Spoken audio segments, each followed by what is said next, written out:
সম্মানিত কৃষক ভাইরা, আমরা যারা বোরো ধান চাষ করেছি, ঠিক এই মুহূর্তে আমরা চাইব আমাদের ধানের শীষ যেন লম্বা লম্বা বের হয় এবং আমাদের ধানের দানাগুলো যেন চকচকে হয়, ধানের রং যেন উজ্জ্বল হয়, ধানের দানাগুলোতে যেন কোনো স্পট না থাকে এবং শীষ যেন চিঠামুক্ত হয়, যাতে করে আমরা ঘরে অধিক ফলন তুলতে পারি। আসসালামু আলাইকুম। সম্মানিত চাষি ভাইরা, কেমন আছেন? আশা করি সকলেই ভালো আছেন। দর্শক বন্ধুরা, প্রিয় চাষি ভাইরা, আমাদের আজকের এই ভিডিওতে আপনাকে স্বাগতম।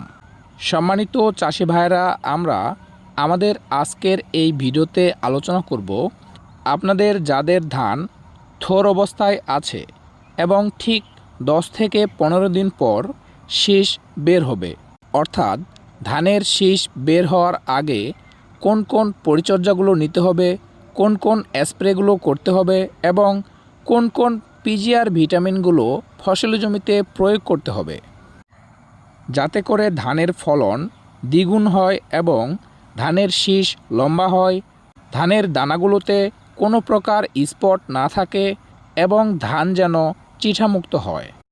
সম্মানিত দর্শক শ্রোতা, এ সম্পর্কে আজকের এই ভিডিওতে বিস্তারিতভাবে আলোচনা করব। দর্শক, আর কথা না বাড়িয়ে চলুন বিস্তারিতভাবে আলোচনা শুরু করা যাক। আলোচনা শুরু করার আগে আপনারা যারা কৃষিকে ভালোবাসেন, কৃষি কাজের সাথে সম্পৃক্ত আছেন, তাদের কাছে একটাই রিকোয়েস্ট থাকবে, আমাদের চ্যানেলটি সাবস্ক্রাইব করে আমাদের পাশে থাকুন। সম্মানিত দর্শক শ্রোতা, প্রিয় ধান চাষি ভাইরা, আপনাদের যাদের ধান থোর অবস্থায় রয়েছে, ঠিক 10 থেকে 15 দিন পর ধানের শীষ বের হবে। দর্শক বন্ধুরা, প্রিয় চাষি ভাইরা, এই সময়টি কিন্তু ধানের ফসলি জমির জন্য খুবই গুরুত্বপূর্ণ একটি সময়। এ সময়ে ভালোভাবে পরিচর্যা নিলে ধানের প্রায় 20% ফলন বৃদ্ধি পাবে। সম্মানিত চাষি ভাইরা, ধানের এই সময় একটিমাত্র স্প্রে করা খুবই গুরুত্বপূর্ণ এবং পরে আরেকটি স্প্রে করলেও হবে, না করলেও হবে।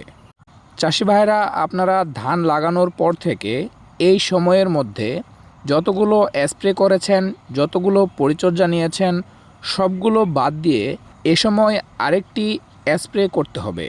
এতে করে ধানের ফলন বৃদ্ধি পাবে, শীষগুলো লম্বা লম্বা হবে, ধানে কোনো স্পট থাকবে না, ধান চিঠামুক্ত হবে। সম্মানিত চাষি ভাইরা, আরেকটি গুরুত্বপূর্ণ বিষয় আপনাদেরকে জানিয়ে রাখি, এই সময়ে আপনারা বিভিন্ন জনের কথা শুনে বিভিন্ন সময় একটি মারাত্মক ভুল করে থাকেন, যেটার কারণে আপনাদের ধানের ফলন কমে যায়, ধানের শীষগুলো ছোট ছোট হয় এবং ধানের শীষে প্রচুর পরিমাণে চিটা হয়ে যায়। তাহলে এবার আসুন, আপনারা কোন কোন সময়ে কি কি ভুলগুলো করে থাকেন এবং সেখান থেকে একটু শিখুন। সম্মানিত চাষি ভাইরা, প্রথমে আসি পানি। ধানের ফসলি জমিতে আমাদের 3টি পর্যায়ে খুবই গুরুত্ব সহকারে পানি সেচ দেওয়া প্রয়োজন। তার মধ্যে মোটামুটি 2টি সেচ সময় আমরা পার করে এসেছি। এখন 3 নাম্বার সেচের সময়। সম্মানিত চাষি ভাইরা, ধানের থোর বের হওয়ার সময়, অর্থাৎ ধানের শীষ বের হবে তার 10 থেকে 12 দিন কিংবা 15 দিন আগে আপনারা যে ভুলটি সচরাচর করে থাকেন, সেটি হলো ফসলি জমিতে 1 থেকে 1.5 ইঞ্চি পানি রাখেন না, যে কারণে ধানের শীষে চিটা হয়, শীষগুলো ছোট ছোট হয় এবং পরিশেষে ফলন কম হয়। সম্মানিত চাষি ভাইরা, আজকের এই ভিডিওটি দেখার পর থেকে এরকম ভুল আর কখনো করবেন না। ধানের ফসলি জমিতে থোর অবস্থায় অথবা শীষ বের হওয়ার আগে অবশ্যই ফসলি জমিতে 1 থেকে 1.5 ইঞ্চি পানি রাখবেন। সম্মানিত ধান চাষি ভাইরা, আপনারা ফসলি জমিতে ধানের শীষগুলোতে আরেকটি সমস্যা হয়তোবা লক্ষ্য করেছেন, ধানের শীষগুলোতে অতিরিক্ত পরিমাণে চিটা হয়ে থাকে। এই চিটা হওয়ার একটি অন্যতম কারণ হলো ধানের জমিতে রস কম রাখা। সেজন্য আপনাকে ফসলি জমিতে এই সময়ে 1 থেকে 1.5 ইঞ্চি পরিমাণে পানি ধরে রাখতে হবে। সম্মানিত চাষি ভাইরা, এরপর 3 নম্বরে আপনারা যে ভুলটি করে থাকেন, আপনারা সচরাচর দেখা যায় এ সময়ে ফসলি জমিতে ইউরিয়া সার প্রয়োগ করে থাকেন। কৃষক ভাইরা, আজকের পর থেকে এটি আর কখনো করবেন না। ফসলি জমিতে থোর অবস্থায় কখনোই ইউরিয়া সার প্রয়োগ করবেন না। চাষি ভাইরা, ধানের শীষ বের হওয়ার আগে অর্থাৎ ফসলি জমিতে থোর অবস্থায় ফসলের জমির গাছগুলোর যে দুটি সারের প্রয়োজন হয় সেগুলো হলো ফসফেট এবং পটাশ। সম্মানিত দর্শক শ্রোতা, প্রিয় চাষি ভাইরা, আপনারা প্রশ্ন করতে পারেন ধানের থোর অবস্থায় কেন ফসলি জমিতে ইউরিয়া সার প্রয়োগ করব না। দর্শক বন্ধুরা, আপনারা যদি এ সময় ফসলি জমিতে ইউরিয়া সার প্রয়োগ করেন, ইউরিয়া সার প্রয়োগ করার ফলে ধান গাছের কাণ্ড এবং পাতাগুলো অনেক সবুজ হবে এবং রসালো ও নরম হয়ে যাবে। এক্ষেত্রে বিভিন্ন ধরনের পোকামাকড়ের আক্রমণ কিন্তু ঘটবে এবং আপনারা লক্ষ্য করে দেখবেন এ সময় ইউরিয়া সার প্রয়োগ করলে ধানের শীষ বের হবে খুবই কম পরিমাণে এবং শীষ বের হলেও খুবই ছোট ছোট শীষ বের হবে। এবং এ সময় ইউরিয়া সার প্রয়োগ করার জন্য ফসলি জমি যদি একেবারে সবুজ হয়ে যায়, সেক্ষেত্রে শীষের চিটার পরিমাণ অনেক বেড়ে যাবে।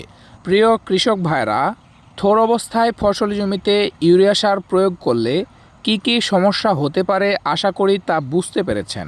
সম্মানিত চাষি ভাইরা, ধানের থোর অবস্থায় আপনাদেরকে আরেকটি বিষয় খেয়াল রাখতে হবে, সেটি হলো ফসলি জমিতে এ সময় খোল পচার আক্রমণ সবথেকে বেশি হয়ে থাকে। দর্শক বন্ধুরা, এজন্য আপনাদেরকে সেদিকটা লক্ষ্য রাখতে হবে। খোল পচার কারণে ফসলি জমিতে মারাত্মক ক্ষতি হতে পারে। এজন্য খোল পচার লক্ষণ দেখা দেওয়া মাত্রই এর প্রতিকার গ্রহণ করতে হবে।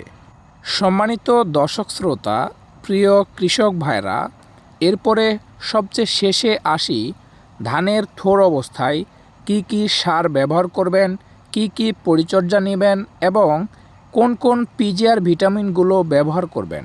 দর্শক বন্ধুরা, ধানের থোর অবস্থায় সবথেকে বেশি যেটি প্রয়োজন হয় সেটি হলো ফসফেট। এরপরে সবচেয়ে বেশি প্রয়োজন হয় পটাশ। দর্শক বন্ধুরা, ধানের থোর অবস্থায় অর্থাৎ শীষ বের হওয়ার ঠিক আগের সময়টি গাছের প্রচুর পরিমাণে খাবারের চাহিদা হয়। সেজন্য এই সময়ে ফসফেট প্রয়োগ করা অত্যন্ত গুরুত্বপূর্ণ এবং খুবই জরুরি। সেক্ষেত্রে এ সময় যদি আপনারা ফসলি জমিতে ফসফেট প্রয়োগ করেন, এতে করে ধানের গাছের শিকড়গুলো শক্ত হবে এবং অ্যাক্টিভ হয়ে যাবে। আর শিকড়ের মাধ্যমে ধান গাছ মাটির নিচে থাকা নিউট্রিয়েন্টগুলো সহজেই গ্রহণ করতে পারবে। দর্শক বন্ধুরা, এ সময় ফসলি জমিতে আরেকটি সার প্রয়োগ করতে হবে, সেটি হলো পটাশ। পটাশ ফসলি জমিতে রোগ প্রতিরোধ ক্ষমতা বাড়ায় এবং গাছকে শক্তিশালী ও সবল করে তোলে। দর্শক বন্ধুরা, আমাদের ধানের ফসল জমির শীষ বের হওয়ার পর যখন শীষে ফুল ফুটবে এবং শীষের ফুলগুলো সব ঝরে পড়বে, যখন শুধুমাত্র ধানের শীষগুলো ফসল জমিতে থাকবে, ঠিক সে সময় কিন্তু আমরা পটাশ ও ফসফেট ব্যবহার করতে পারবো না। দর্শক, তখন কি ব্যবহার করব, চলুন সেটি জেনে নেওয়া যাক। সেক্ষেত্রে আমাদেরকে যেটি করতে হবে সেটি হলো ধানের পাতায় সিঞ্চন প্রয়োগ করতে হবে অথবা স্প্রে প্রয়োগ করতে হবে। এর মানে হলো আমাদেরকে ফসলি জমিতে তখন খাদ্যটি ধানের গাছের পাতার মাধ্যমে তার ভিতরে প্রবেশ করাতে হবে। সেক্ষেত্রে আমরা যে খাবারটি গাছকে দিতে পারি সেটি হলো 0-52-34। এর মধ্যে নাইট্রোজেনের পরিমাণ থাকে 0% এবং ফসফেটের পরিমাণ থাকে 52% এবং পটাশের পরিমাণ থাকে 34%। সম্মানিত চাষি ভাইরা, এবার আসি এই 0-52-34 ফসলি জমিতে কিভাবে প্রয়োগ করবেন, কার সাথে প্রয়োগ করবেন এবং ঠিক কতটুকু প্রয়োগ করবেন। 0-52-34 আপনারা 7 গ্রাম ব্যবহার করবেন প্রতি 16 লিটার পানিতে এবং অবশ্যই আপনারা এটি আলাদা একটি বালতিতে প্রথমে ঘুলে নেবেন।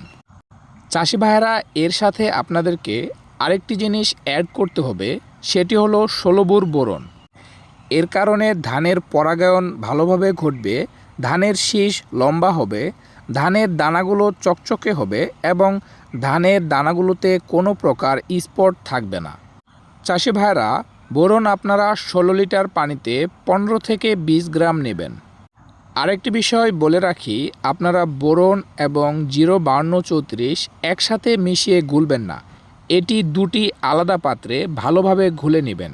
সম্মানিত চাষি ভাইরা, এর সাথে আপনারা ফ্লোরা, মিরাকুলান, প্রোটোজিম, বায়োফার্টি এর যে কোনো একটি মেশাতে পারেন। এতে করে ফলন আরও বেড়ে যাবে এবং আপনারা অবশ্যই জানেন ধানের পিজিআর ব্যবহার করলে কেমন উপকারিতা পাওয়া যায়। সম্মানিত চাষি ভাইরা, পরিশেষে আরেকটি গুরুত্বপূর্ণ বিষয় আপনাদেরকে জানিয়ে রাখি, সেটি হলো ধানের থোর অবস্থায় কখনো কোনোভাবে কোনো রকমের নাইট্রোজেন জাতীয় সার ব্যবহার করবেন না। সম্মানিত চাষি ভাইরা, আমরা এই ভিডিওতে ধানের খোলপচা রোগ সম্পর্কে কথা বলেছিলাম। খোলপচা দমন করার জন্য আপনারা নাটিভো অথবা অ্যামিস্টার টপ ব্যবহার করতে পারেন। নাটিভো আপনারা ব্যবহার করতে পারেন 16 লিটার পানিতে 12 থেকে 15 গ্রাম। আর যদি আপনারা অ্যামিস্টার টপ ব্যবহার করেন, সেক্ষেত্রে প্রতি 16 লিটার পানিতে 20 ml ব্যবহার করবেন। সম্মানিত দর্শক শ্রোতা, প্রিয় চাষি ভাইরা, ধানের থোর অবস্থায় কি কি পরিচর্যা নিতে হবে, কোন কোন কাজগুলো করা যাবে না, কোন কোন সারগুলো ব্যবহার করতে হবে এবং কোন কোন সারগুলো ব্যবহার করা যাবে না, সেই সাথে কোন কোন পিজিআর ভিটামিনগুলো ব্যবহার করলে ধানের ফলন বৃদ্ধি পাবে, এ সম্পর্কে বিস্তারিতভাবে আজকের এই ভিডিওতে আপনাদের মাঝে তুলে ধরা হলো। দর্শক বন্ধুরা, আমাদের আজকের এই ভিডিওটি এ পর্যন্তই। এতক্ষণ সাথে থাকার জন্য অসংখ্য ধন্যবাদ। ভালো থাকবেন, সুস্থ থাকবেন। দেখা হবে, কথা হবে নতুন কোনো ভিডিওতে, নতুন কোনো বিষয় নিয়ে। আল্লাহ হাফেজ, আসসালামু আলাইকুম।